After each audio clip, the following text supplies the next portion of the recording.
இன்றே டவுன்லோட் செய்து உங்கள் ஃபேவரட் ஷோக்களை என்ஜாய் பண்ணுங்க. ஜெய் ஸ்ரீராம். என்ன எதுக்காக கூப்பிட்டீங்க பசங்களா? என்ன வேணும்? எங்க அம்மாவுக்கு உடம்பு சரியில்லாம வீட்ல தூங்குறாங்க. லக்கிக்காக வேண்டிக்கிட்ட வேண்டுதலை நிறைவேற்றுறதுக்காக அம்மா கோயிலுக்கு வரலன்னு அப்பா கோவமா இருக்காரு. எனக்காக வேண்டிக்கிட்ட வேண்டுதல் எங்க அம்மா தான் நிறைவேற்றணும். நீ ஏதாவது உதவி பண்றியா ஆஞ்சநேயா? உதவி செய்ய சொன்னா எதுக்கு சிரிக்கிறீங்க? என்ன வேண்டிட்டு அவங்களுடைய கஷ்டத்தை தீர்க்க வேண்டியது என்னுடைய கடமை. என்னுடைய வேண்டுதலை தீர்க்க வேண்டியது உங்களுடைய கடமை. அதத்தானே நாங்க கேக்குறோம். உன்னோட வேண்டுதலை நீ முடிக்காம என் அம்மாவை எதுக்காக தூங்க வச்ச?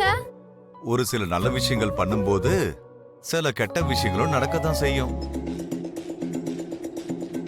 நான் இலங்கைக்கு போய் சேர்றதுக்கு நான் கடலை தாண்டி போகும்போது ஒரு ராட்சசன் என் முன்னாடி வந்தான். நான் போகாம இருந்தனா?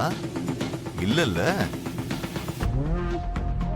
நான் இலங்கைக்கு சேராம இருக்க அந்த ராட்சசன் எனக்கு இடையில வந்தான். நான் என்ன அவனை மீறி போகாமலா இருந்தேன்? நான் எதிர்த்து போனல. அதே மாதிரிதான் உங்க அம்மாவும் கூட. என்ன மாதிரியே உங்க அம்மாவுடைய எண்ணம் கூட உயர்ந்தது.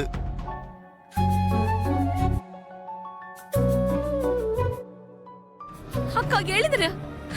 அக்கா எழுந்துருக்கா. ஜானு, ஜானு, தண்ணி தண்ணி எடுத்துட்டு வா ஜானு. சரிக்கா. ஒரு விஷயத்தை ஒரு முறை முடிவு பண்ணதுக்கு அப்புறம் பாதை எப்படி இருந்தாலும் சரி, சேர வேண்டிய இடத்துக்கு போய் சேர்ந்துதான் ஆகணும். முயற்சி உன்னுடைய போராட்டமா இருந்தா, மன உறுதியை உன்னுடைய ஆயுதமா பயன்படுத்தினா வெற்றி உனக்கு அடிமையாகும்.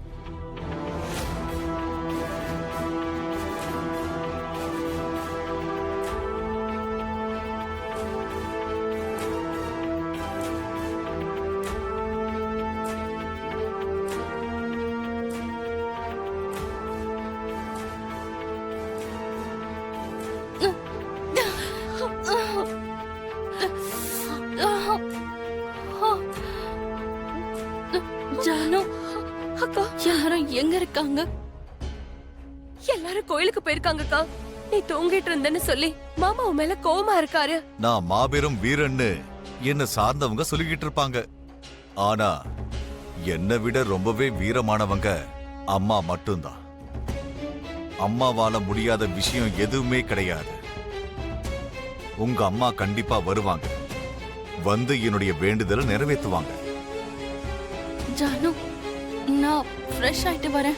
நாம உடனே கோயிலுக்கு போய் ஆகணும். வேண்டுதலை நிறைவேற்றி ஆக்கணும் ஜானு. ஜெய் ஸ்ரீராம்.